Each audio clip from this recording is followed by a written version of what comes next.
तो चलिए एक बार फिर से आप सभी का स्वागत हमारे यूट्यूब चैनल पर। देखिए आज की इस वीडियो में बात करने वाले हैं क्लास 11th भूगोल मॉडल सेट नंबर 1 की। आज हम लोग ज्योग्राफी का मॉडल सेट नंबर 1 की बात करेंगे क्लास 11th का। और देखिए यहाँ अगर बात कर सकते हैं नंबर की, तो आपका ज्योग्राफी में 35 नंबर दिया जाएगा, ठीक है। बाकी सारा सब्जेक्टों में आपका 40 नंबर दिया जाने वाला, ठीक है। तो देखिए यहाँ से जितने भी प्रश्न बनेंगे मॉडल सेट नंबर 1 से सारा का सारा प्रश्न देखेंगे। और इससे पहले मैंने आपका इतिहास का वीडियो बना दिया है, अगर आप सभी ने इतिहास का नहीं देखा है तो उसे भी देख सकते हैं। साथ ही साथ मैंने हिंदी इलेक्टिव का भी बना दिया, हिंदी इलेक्टिव भी का भी आप जाके देख सकते हैं चैनल पर, ठीक है। चलिए बात करते हैं आज हम लोग पहला प्रश्न की। तो देखिए आपका पहला जो यहाँ पे क्वेश्चन पूछा गया है कि अरब सागर में गिरने वाली 2 नदियों के नाम लिखें, ठीक है।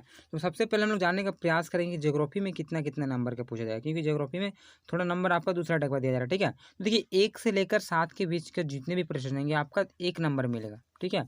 और दूसरा विषय में क्या, इतिहास में क्या है कि 2 अंक मिल रहा था, लेकिन आपको ज्योग्राफी में 1 ही नंबर मिलने वाला। साथ ही साथ क्या है 8 से लेकर आपका 14 के बीच के जितने भी प्रश्न बनेंगे वो आपका 3 अंक यानी कि 3 ही नंबर रहेगा। फिर आपका 15 से लेकर 19 के बीच आपका 5 नंबर रहेगा, ठीक है। तो आपका 1 से लेकर 7 के बीच में जो भी नंबर मिला जाता था वो आपको इसमें कम दिया जाएगा, ठीक है। देखिए और पहला जो आपको क्वेश्चन क्या पूछा गया था कि अरब सागर में गिरने वाली 2 नदियों के नाम लिखें। तो पहला देखिए हम लोग लिख सकते हैं कि सिंधु नदी और दूसरा आपका नर्मदा नदी, ठीक है। इस बात को ध्यान में रखिए, अरब सागर में गिरने वाली 2 नदियां हैं, पहला आपका आप सिंधु लिख सकते हैं और दूसरा आप नर्मदा, ठीक है। तो आपका 1 नंबर मिलेगा बहुत ही इजी तरीके से, ठीक है। चलिए अगला बात करेंगे दूसरा प्रश्न की। तो देखिए दूसरा जो आपका प्रश्न पूछा जा रहा है कि क्षेत्रफल की दृष्टि से सबसे बड़ा भारतीय राज्य कौन सा है। तो देखिए क्षेत्रफल की दृष्टिकोण से बात कर सकते हैं तो वो राजस्थान हो जाएगा, ठीक है। क्षेत्रफल की दृष्टिकोण से अगर बात कर सकते हैं तो राजस्थान वो बड़ा राज्य है। लेकिन जनसंख्या की अगर बात कर सकते हैं, ठीक है, पॉपुलेशन की, तो जनसंख्या में आपका आ जाएगा यूपी यानी कि उत्तर प्रदेश, ठीक है। चलिए अगला बात करते हैं तीसरा प्रश्न की। तीसरा जो आपका प्रश्न पूछा जा रहा है कि अपवाह तंत्र किसे कहते हैं, ठीक है। तो देखिए सिंपल सा आपका 1 नंबर का है, तो छोटा सा आंसर देना लिखना है कि किसी नदी या उसकी सहायक नदियों द्वारा निर्मल जल को बाहर लेकर आना अपवाह तंत्र कहलाता है। यानी कि मान लीजिए ये कोई नदी है और इधर से भी आ रहा है, इधर से भी आ रहा है, यहाँ से भी नदी, यहाँ से भी आ रहा है, यही आपका है अपवाह तंत्र। यानी इधर से भी नदी आ रहा है, यहाँ से आके सब मिल रहा है, ठीक है। ये आपका अपवाह तंत्र। चलिए अगला बात करते हैं चौथा प्रश्न की। तो देखिए चौथा जो आपका प्रश्न पूछा जा रहा है कि बांगर क्या है। तो देखिए बांगर क्या है कि पुरानी जड़ोर मृदा को हम लोग बांगर कहते हैं। जो पुरानी जड़ोर मिट्टी है, ठीक है, उसे ही हम लोग बांगर कहेंगे। तो आपका 1 नंबर में इस प्रकार से आप लिख सकते हैं। चलिए पांचवा प्रश्न की बात करेंगे। तो पांचवा जो आपका प्रश्न पूछा जा रहा है कि भारत की अक्षांश एवं देशांतर विस्तार लिखिए। देखिए भारत का अक्षांश और देशांतर विस्तार लिखना है तो आप लोग याद कर लीजिए, भारत की मुख्य भूमि 8 डिग्री 4 मिनट से लेकर 37 डिग्री 6 मिनट अक्षांश के बीच है, ठीक है। ये अक्षांश हो गया। अब देशांतर की बात करेंगे। भारत का देशांतर विस्तार आपका 68 डिग्री 7 मिनट पूर्व देशांतर से आपका 97 डिग्री 25 मिनट पूर्व देशांतर के मध्य, ठीक है। तो आप इसे याद कर लिए। चलिए अगला बात करेंगे छठा प्रश्न की। और छठा जो आपका प्रश्न पूछा जा रहा है कि सारगेसु सागर क्या है, ठीक है। तो देखिए सारगेसु सागर है क्या कि सारगेसु सागर उत्तरी अटलांटिक महासागर में 20 डिग्री से 40 डिग्री उत्तरी अक्षांश तथा 35 से 75 पश्चिमी देशांतर आके मध्य चारों ओर प्रभावित होने वाली जलधारा के मध्य स्थित शांत एवं स्थिर जल के क्षेत्र को हम लोग सारगोस सागर कहा जाता है, ठीक है। ये सारगोस सागर कहते हैं। इस प्रकार छठा प्रश्न भी हो जाता है। अब बात करेंगे सातवां प्रश्न की। देखिए सातवां जो आपका प्रश्न पूछा जा रहा है कि जल संवर्धन से आप क्या समझते हैं, ठीक है। तो देखिए छोटी नदियों एवं नालों द्वारा प्रभावित जल के क्षेत्र को लोग जल संवर्धन कहते हैं। बहुत सिंपल सा शब्दों में यहाँ लिखा गया है, छोटा सा 1 नंबर के लिए। इसलिए क्या है कि छोटी नदियों एवं नालों द्वारा प्रभावित जल के क्षेत्र को लोग जल संवर्धन कहते हैं, ठीक है। तो 1 से लेकर 7 के जितने भी प्रश्न थे वो हो गए। और 7 में 1 से लेकर 7 के बीच में आपको 5 ही प्रश्न का उत्तर देना है, ठीक है। आप 2 प्रश्न छोड़ सकते हैं। चलिए बात करेंगे 8वां प्रश्न की। और यहाँ पे जो आपका 8वां प्रश्न पूछा जा रहा है कि पृथ्वी को नीला ग्रह क्यों कहा जाता है, ठीक है। नीला ग्रह हम लोग पृथ्वी को कहते हैं, तो क्यों कहते हैं, क्या रीज़न है, वही आपको बताना है। सिंपल सा है, तो देखने का प्रयास करेंगे। उत्तर क्या है कि पृथ्वी की 2/3 सतह पानी से ढकी हुई है, इसलिए इसे नीला ग्रह कहा जाता है, ठीक है। अंतरिक्ष से देखने पर पृथ्वी नीले रंग के दिखाई पड़ती है। यानी कि पृथ्वी को जो नीला ग्रह कहते हैं इसलिए कहते हैं क्योंकि हम सभी को पता है कि 4 भाग में से 3 भाग पृथ्वी पर जल ही जल है, ठीक है, और 1 भाग स्थल है। इसीलिए जब हम लोग बाहर से देखेंगे हम लोग अंतरिक्ष से पृथ्वी को, तो पूरा का पूरा वो नीला दिखाई देता है। कभी देखिएगा भूगोल आप पूरा का पूरा ब्लू टाइप का दिखाई देगा, तो इसीलिए इसे नीला ग्रह कहा जाता है, क्योंकि इसमें जल की मात्रा अधिक है।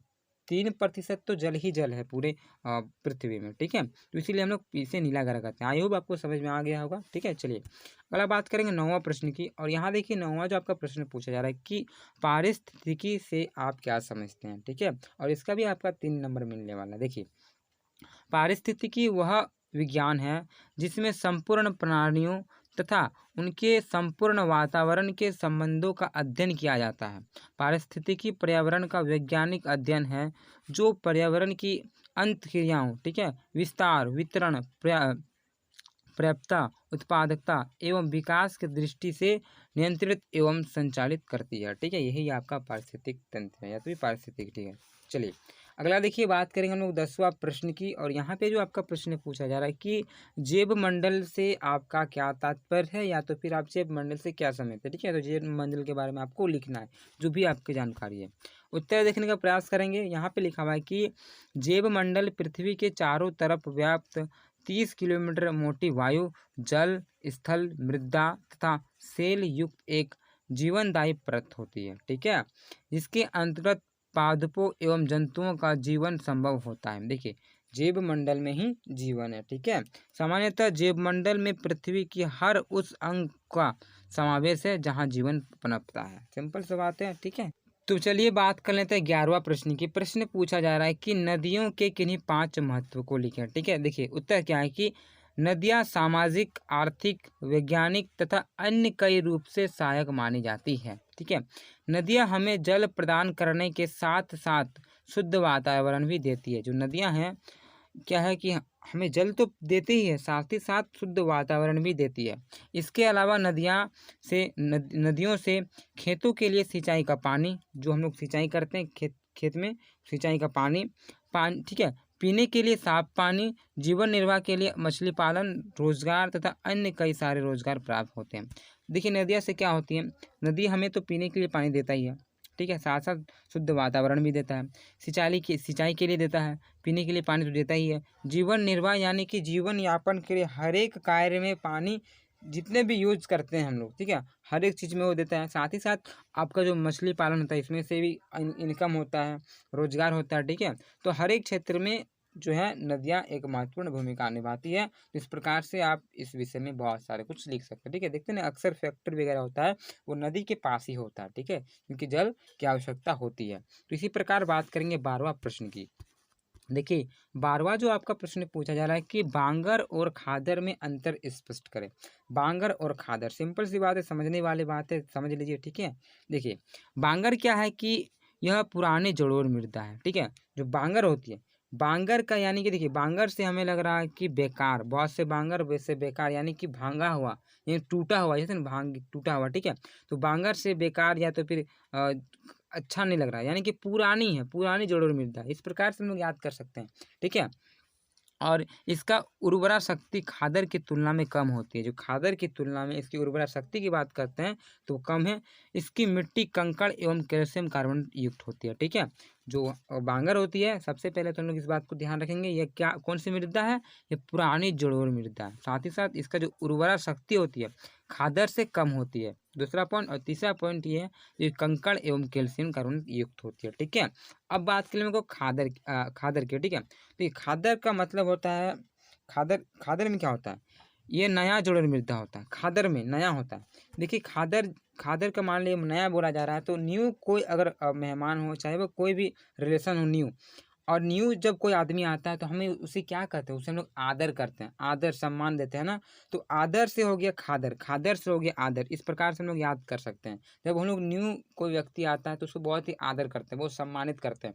तो आदर से हो गया खादर, यानी कि खादर अगर बोला जा सकता है तो नया जड़ोर मृदा, इस बात को याद रखिए। और बांगर बोला जाए तो भंगार बोला जाए, भंगार यानी कि पुराना चीज़, ठीक है, तो हो जाएगा पुराना जड़ोर मृदा। तो खादर से आप याद रखिएगा कि नई जड़ोर मृदा, ठीक है। खादर यानी कि नई जड़ोर मृदा, बांगर यानी कि भंगार वाला यानी कि पुरानी जड़ोर मृदा, और इसकी उर्वरा शक्ति, ठीक है, बांगर की तुलना में अधिक होती है।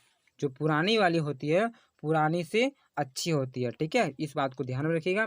और अगर इसकी मिट्टी की बात कर सकते हैं तो इसकी मिट्टी रेतीली होती है, ठीक है।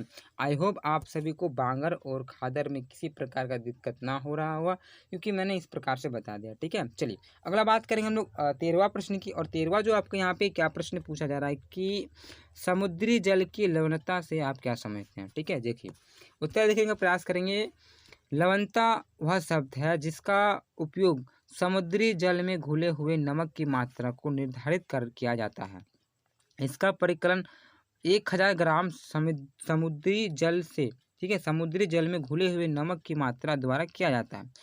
इसे प्रायः प्रति 1000 भाग, ठीक है, प्रतिशत या तो फिर पीपीटी के रूप में व्यक्त किया जाता है। इस प्रकार से आप लिख सकते हैं। चलिए अगला बात करेंगे आपका 14वां प्रश्न की। और यहाँ पे 14वां प्रश्न पूछा गया है कि वायोम क्या है।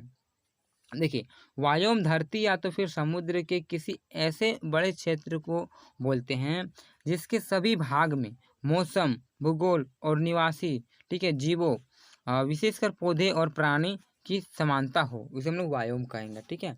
तो इस प्रकार आपका जो 8 से लेकर 14 के बीच के जितने भी प्रश्न हैं वो सारा का सारा देख लिए। इसमें भी आपको 5 ही प्रश्न के जवाब, ठीक है, उत्तर देना है, बाकी बात आप छोड़ सकते हैं। चलिए अगला बात करेंगे 15वां प्रश्न की। और यहाँ पे जितने भी प्रश्न बनेंगे 15 से लेकर 19 के बीच वो आपका 5-5 अंक के रहेंगे, यानी कि एक प्रश्न बना दिए तो आपका 5 नंबर आसानी से। चलिए तो चलिए बात कर लेते हैं 15वां प्रश्न की। प्रश्न पूछा जा रहा है कि पारिस्थितिकी संतुलन क्या है, ठीक है, इसके असंतुलन को रोकने के महत्वपूर्ण उपाय का चर्चा करें। यहाँ पे आज संतुलन हो गया, यहाँ पे असंतुलन होगा, ठीक है, इसे आप सुधार लीजिएगा। चलिए देखते हैं उत्तर को।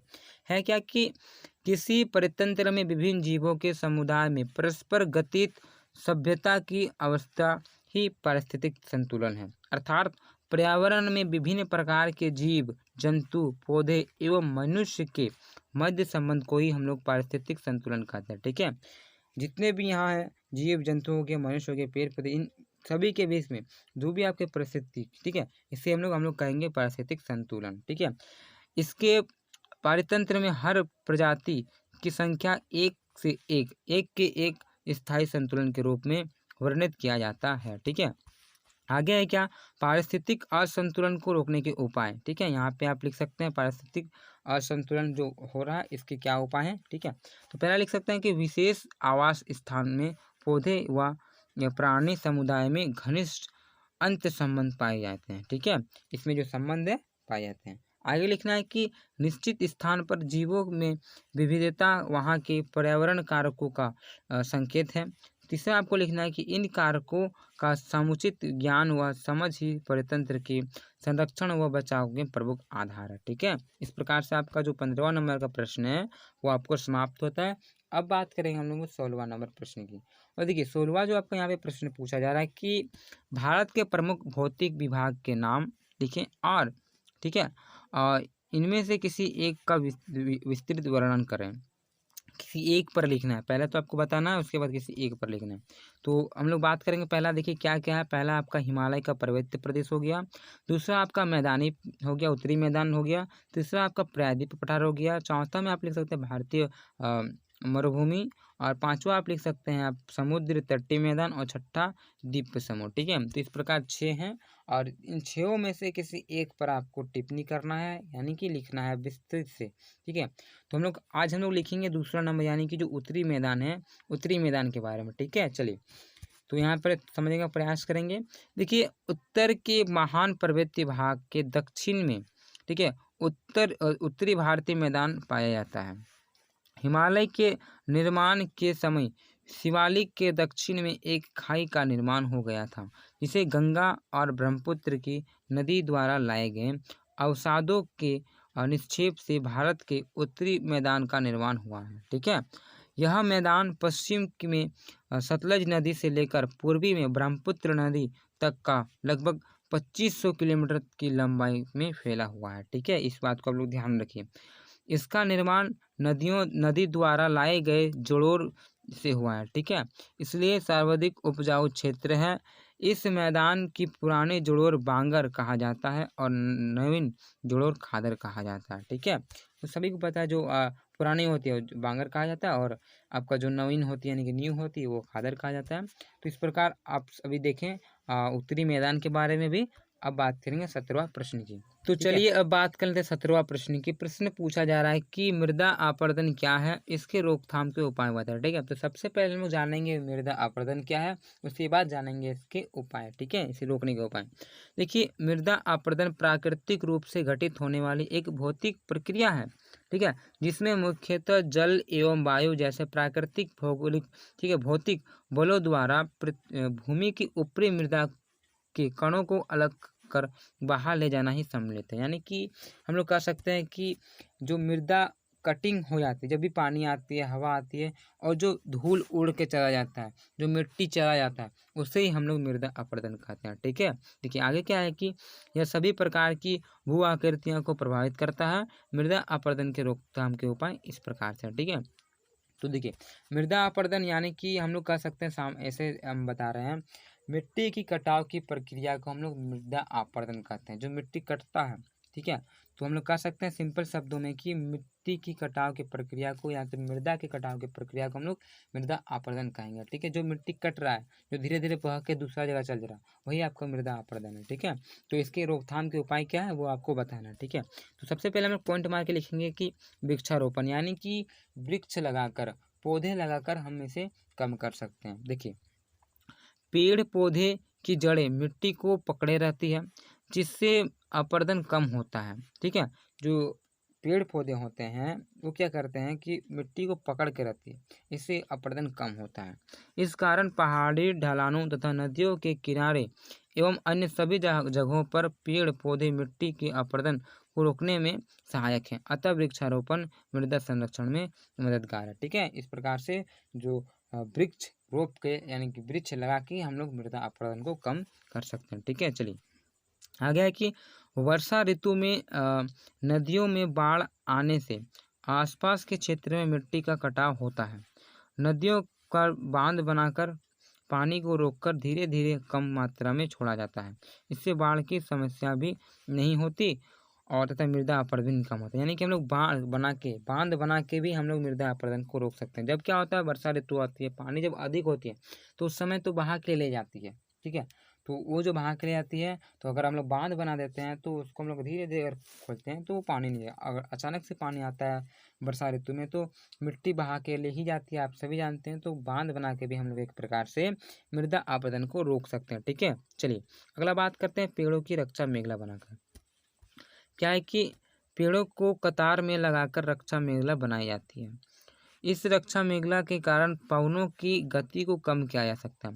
पेड़ों को क्या कहते हैं, इसमें कतार वाइज यानी कि पंक्ति वाइज यानी कि लाइन वाइज यहाँ पे लगाया जाता है।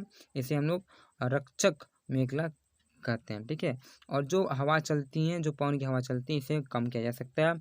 इससे मिट्टी की ऊपरी परत, ठीक है, हवा से कम उड़ती है। फलस्वरूप मृदा अपरदन कम होता है। ठीक है, पेड़ों द्वारा बनी इस रक्षक मेखला शुष्क तथा मरुस्थलीय क्षेत्र में बहुत ही कारगर है। ठीक है, तो इस प्रकार से हम लोग लिख सकते हैं। यहाँ पे देखिए बांध वाला फिर से यहाँ पे लिखा गया है, तो आप लोग यहाँ पे लिख सकते हैं।